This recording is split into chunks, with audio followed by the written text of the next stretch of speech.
Hello students, how are you?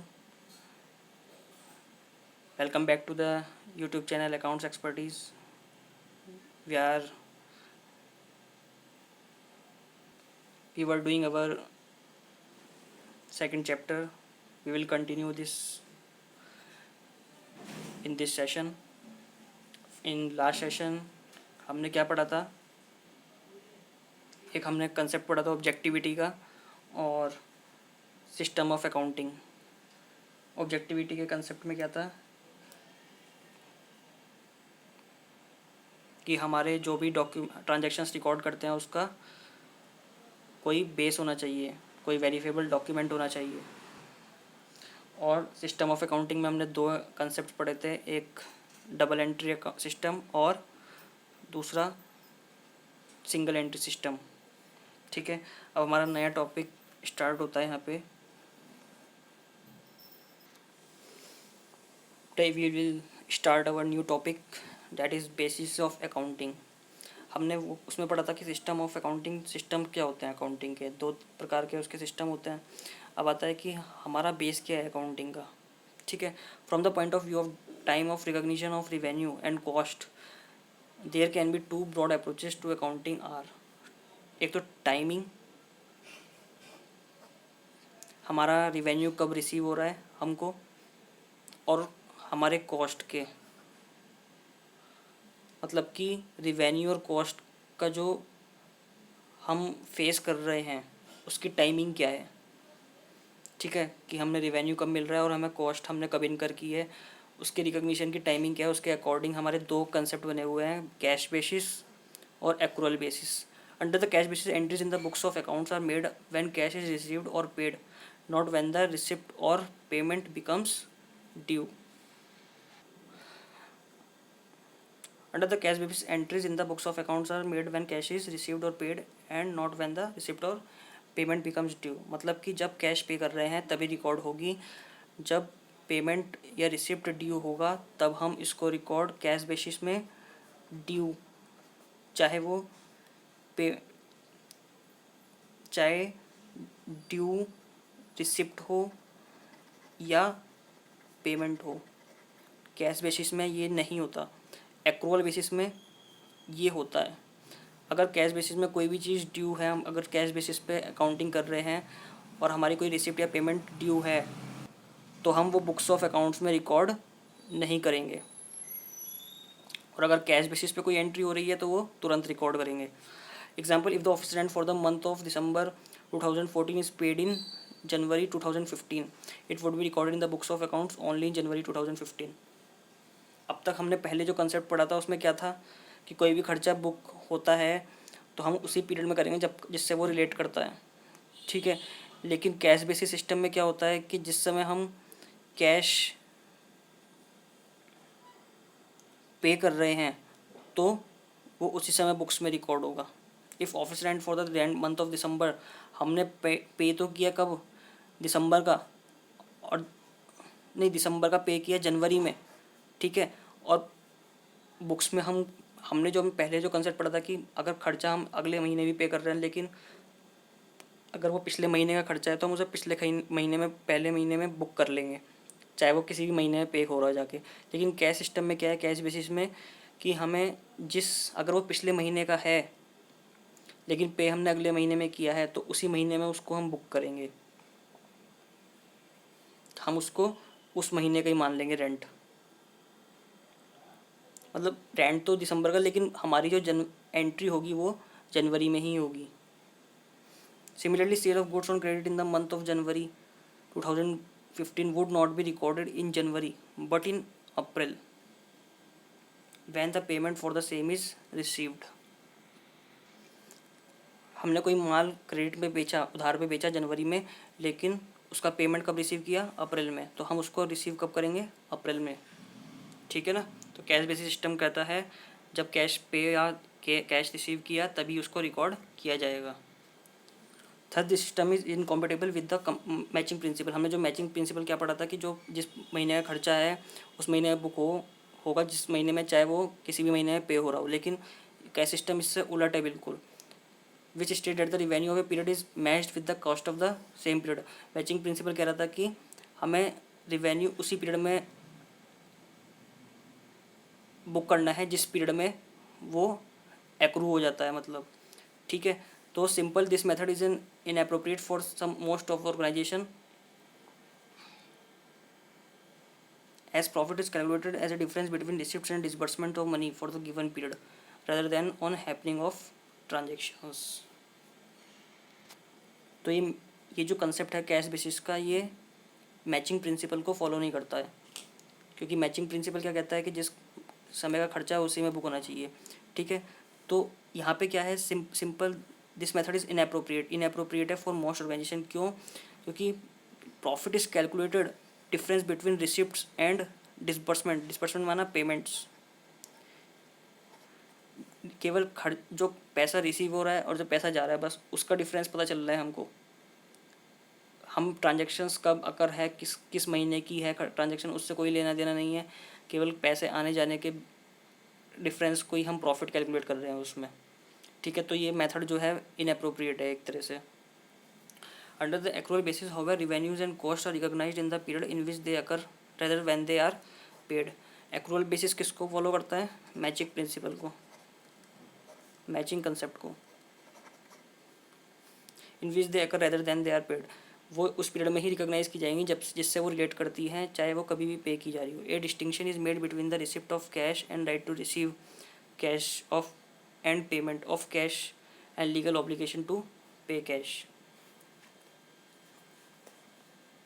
इस वाले concept में क्या बनाया हुआ है, एक डिस्टिंक्शन कि हमने कब पैसा रिसीव किया और हमें कब अधिकार था उसको रिसीव करने का, और पेमेंट कब हमने की है और कब हमें उसको पेमेंट करने का हम लीगली ऑब्लाइज हैं पे करने के लिए।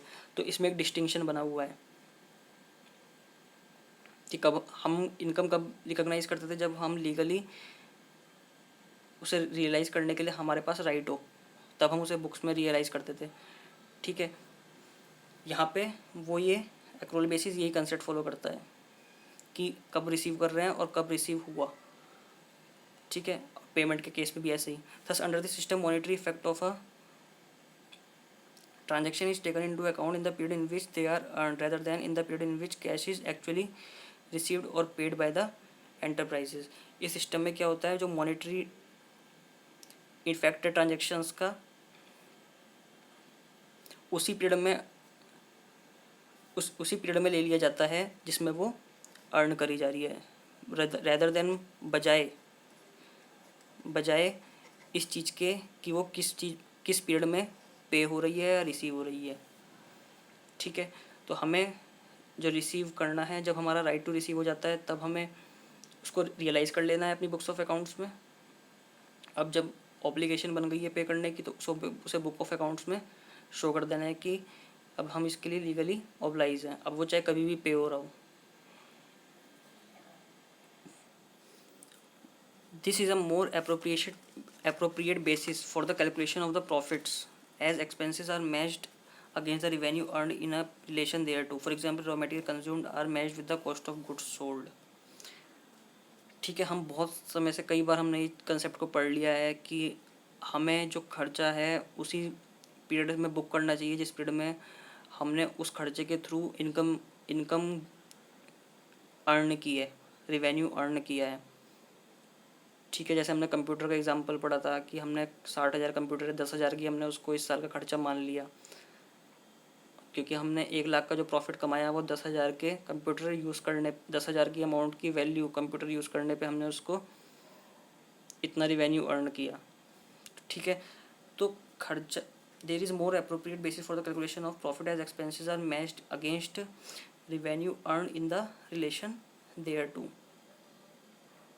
फॉर एग्जाम्पल रॉ मटेरियल, अब हमने रॉ मटेरियल परचेज़ किया और हमने उसको गुड्स बनाकर बेचा, ठीक है। तो जो रॉ मटेरियल ख़रीदा और उस पर हमने जो खर्चा किया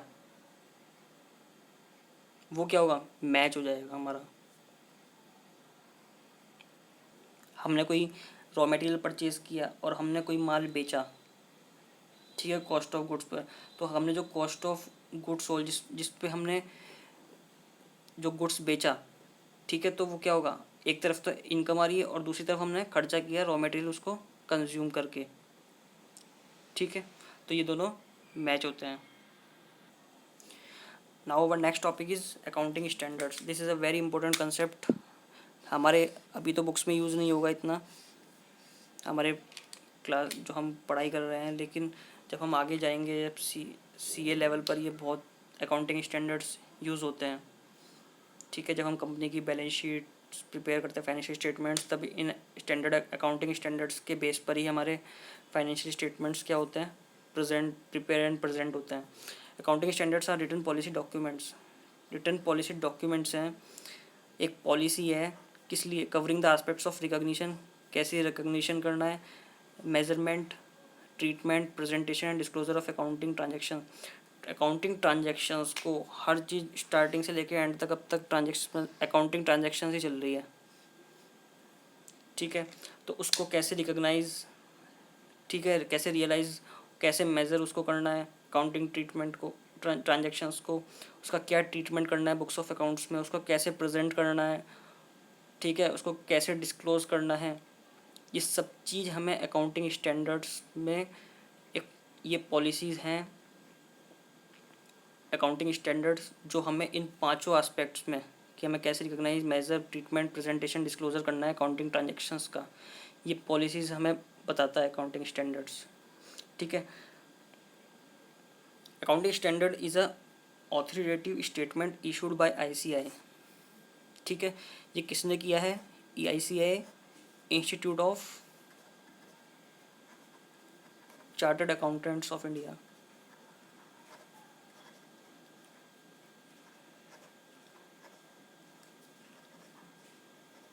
ये किसने बनाए हैं, चार्टर्ड अकाउंटेंट्स ऑफ इंडिया ने, ठीक है। ये पॉलिसीज़ है हमारे किसके लिए, अकाउंटिंग ट्रांजैक्शंस के लिए, कि हमें जो अकाउंटिंग ट्रीटमेंट करना है ट्रांजैक्शंस का, वो बुक्स ऑफ अकाउंट्स में किस तरह से करना है, ठीक है। ये ICAI ने बनाए हैं, a professional body of accounting in our country, ठीक है, जो सी institute. The objective of accounting standard is to bring uniformity in the different accounting policies in order to eliminate non-comparability of financial statements for enhancing reliability of financial statements. मान लो मैं कुछ और policies follow कर रहा हूँ, दूसरी company कोई और पॉलिसीज़ फॉलो कर रही है, तो फिर उनकी पॉलिसीज़ जो हम दोनों की डिफरेंस हो गई पॉलिसीज़ में, फिर हम अपने फाइनेंशियल स्टेटमेंट्स को कंपेयर कैसे करेंगे, जब हमारे उसमें क्या नहीं है फाइनेंशियल स्टेटमेंट्स में, यूनिफॉर्मिटी। अब यूनिफॉर्मिटी कौन लेकर आता है, यूनिफॉर्मिटी लेकर आता है अकाउंटिंग स्टैंडर्ड्स, ठीक है। किस तरह से, अकाउंटिंग पॉलिसीज़ डिफाइन कर कर, हमने यहाँ क्या पढ़ा, पॉलिसी, रिटर्न पॉलिसी डॉक्यूमेंट, तो ये डिफरेंट अकाउंटिंग पॉलिसीज़ बनाता है, जिससे हर कंपनी उसी अकाउंटिंग पॉलिसीज़ को फॉलो करेगी, तो सबके जो स्टेटमेंट्स हैं वो क्या हो जाएंगे, कंपेरेबल, हम एक दूसरे की स्टेटमेंट एक दूसरे से कंपेयर कर सकते हैं, ठीक है। इससे क्या हो जाएगी, हमारी जो नॉन कंपेरेबिलिटी है वो एलिमिनेट, ख़त्म हो जाएगी, जो हम कंपेयर नहीं कर पा रहे थे अपने स्टेटमेंट्स, अब कंपेयर कर पाएंगे with the help of these accounting standard. Secondly, the accounting standard provides a set of standard accounting policy values norms. Accounting standard provide करता है क्या, standard accounting policy valuation norms, कैसे हमें किसी चीज़ को वैल्यू करनी है, अकाउंटिंग ट्रांजेक्शन्स का कैसे वैल्यूएशन करना है, उसका एक नॉर्म्स, आदर्श पेश करती है ये अकाउंटिंग स्टैंडर्ड्स, ठीक है। एंड डिस्क्लोजर रिक्वायरमेंट्स, कैसे डिस्क्लोज करना, in addition to improving credibility of accounting data, accounting standards enhances comparability of financial statements, ठीक है। अकाउंटिंग डाटा में क्रेडिबिलिटी, क्रेडिबिलिटी मतलब विश्वसनीयता, ठीक है।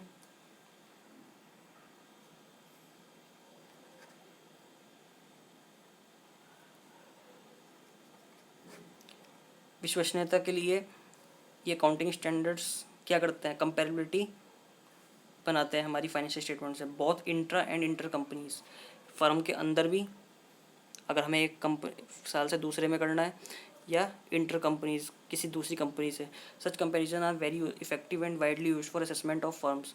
ये कंपैरिजन बहुत इफेक्टिव होता है और फर्म्स के लिए फर्म्स के द्वारा यूज़ होता है। किस लिए? नहीं, यूज़र्स के द्वारा यूज़ होता है for assessment of firms. Firms के बारे में जज करना कि परफॉर्मेंस कैसी है, उस फर्म की परफॉर्मेंस अच्छी है या जिसके बारे में मैं सोच रहा हूँ कि इसकी परफॉर्मेंस अच्छी है। ठीक है, तो ये कंपैरिजन क्या होगा, ये अकाउंटिंग स्टैंडर्ड की जब हम पॉलिसीज़ फॉलो करेंगे, जब हमारे financial statements as per uniform होंगे अकाउंटिंग स्टैंडर्ड्स के, तो इंटरेस्टेड यूज़र्स जो होंगे उनको कंपेरिजन करने में बहुत आसानी होगी। अब आते हैं need for accounting standard. Accounting extends information to various users of information. ठीक है, अकाउंटिंग क्या करता है, कई सारे यूज़र्स को इन्फॉर्मेशन देता है। Accounting information can serve the interest of different users only if it possess uniformity and full disclosure of relevant information. ये हमने पहले ही पढ़ चुके हैं कि अकाउंटिंग क्या करता है, यूज़र्स के जो डिसीजंस है इनको इन्फ्लुएंस करता है। ठीक है, अगर अकाउंटिंग इन्फॉर्मेशन सही है तो या गलत है तो यूज़र्स उसी पे ही रिलाई करेंगे। ठीक है, तो अकाउंटिंग इन्फॉर्मेशन क्या serve the interest of different users only if it possess uniformity. ठीक है, अगर उसमें समानता होगी और फुल डिस्क्लोजर होगा रिलेवेंट इन्फॉर्मेशन का। ठीक है, तो अकाउंटिंग स्टैंडर्ड के बेस पे ही क्या आएगी, यूनिफॉर्मिटी और full disclosure of relevant information. क्योंकि ये जो हम अकाउंटिंग इन्फॉर्मेशन यूज़र्स को प्रोवाइड करेंगे उसमें यूनिफॉर्मिटी और फुल डिस्क्लोजरनेस किससे आएगी, अकाउंटिंग स्टैंडर्ड से। तो इसलिए अकाउंटिंग स्टैंडर्ड की ज़रूरत है। Accounting standard facilitates the disclosure of true and fair view of the financial statements of the entity. Accounting standard क्या करता है, प्रोवाइड करता है disclosure of true and fair view, सत्य और निष्पक्ष। अकाउंटिंग स्टैंडर्ड क्या करता है, कोई बिना किसी भेदभाव और बिल्कुल जो सच्चाई है वो फाइनेंशियल स्टेटमेंट्स की दिखाता है। आज के लिए स्टूडेंट्स इतना ही, मिलते हैं अगले सेशन में। इसी चैप्टर को कंटिन्यू करेंगे, बस थोड़ा सा और रह गया हमारा चैप्टर ये। तब तक के लिए goodbye, take care, okay.